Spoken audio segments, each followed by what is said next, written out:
Roturier de naissance, républicain en Amérique où il se battit pour l'indépendance, puis ensuite monarchiste en France où il tenta de faire évader un jour Marie-Antoinette, suspect sous l'Empire. Rougeville donna naissance à un roman d'Alexandre Dumas également, Le Chevalier de Maison Rouge. À la veille du 14 juillet, jour de fête nationale en France, Michel Sapori perce le mystère sur notre plateau. Bonsoir, merci d'être avec nous. Vous êtes l'auteur donc de ce livre intitulé Le vrai Chevalier de Maison Rouge de Marie-Antoinette. Alexandre Dumas, c'est publié aux éditions de la Bisquine. Alors, Alexandre Dominique Joseph Gons de Rougeville, né en 1761, mort à 52 ans en 1814. Qu'est-ce qui vous a attiré, d'abord pour commencer, vers ce personnage ?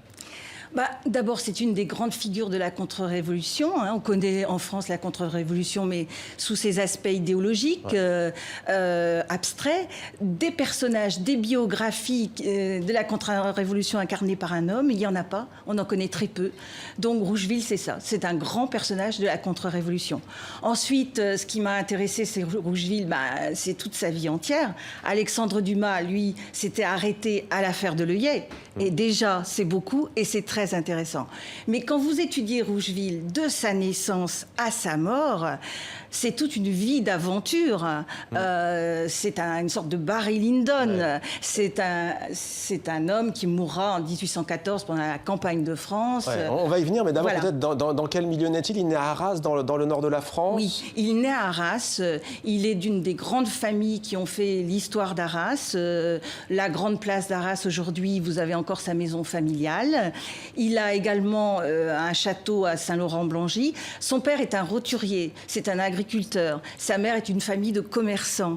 Et cet homme qui a tout, qui a l'argent, qui a la reconnaissance, qui a la notoriété, il lui manque quelque chose. Il n'est pas noble. Donc c'est une sorte de Barry Lyndon, sauf qu'il est plus fortuné que Barry Lyndon. Et toute sa vie, il courra après cette reconnaissance. Et c'est ce qui le poussera à faire des choses que des nobles de naissance ne feront jamais. Et un noble avant l'heure, un Lafayette avant l'heure d'ailleurs. Absolument, puisqu'il part en 1775, il a 15 ans, et il part de son propre chef. Il y en a eu comme ça quelques-uns, soit des très jeunes, soit des très vieux. En général, c'était là qu'on les trouvait. Et il part de son propre chef faire la guerre d'indépendance des États-Unis d'Amérique. Donc, en fait, il part avant Lafayette. Et Lafayette, on sait qu'il est parti à 19 ans. Rougeville avait 15 ans, donc on a les yeux qui papillonnent là. Voilà. Et comment, alors, l'expérience américaine, étonnamment d'ailleurs, ne va pas le pousser du côté révolutionnaire lorsqu'il va rentrer en France, hein ? Non, parce qu'il est attaché à son roi, il est attaché au couple royal. Alors, pour Alexandre Dumas, c'était Maison Rouge, amoureux de la reine de France. Non, pas du tout. Rougeville est attaché à son roi, il cherchera à sauver Louis XVI en janvier 93. Il n'y arrivera pas, et après, évidemment, il cherchera à sauver la reine, et puis ensuite Louis XVII et Madame Royale. Pourquoi il cherchera à sauver la reine ? Parce que pour lui, c'est sa reine, comme c'était son roi. Il est profondément monarchiste, en tout cas il est profondément fidèle au couple royal. Il ne s'entend pas par contre avec les émigrés, avec l'aristocratie, il est en concurrence.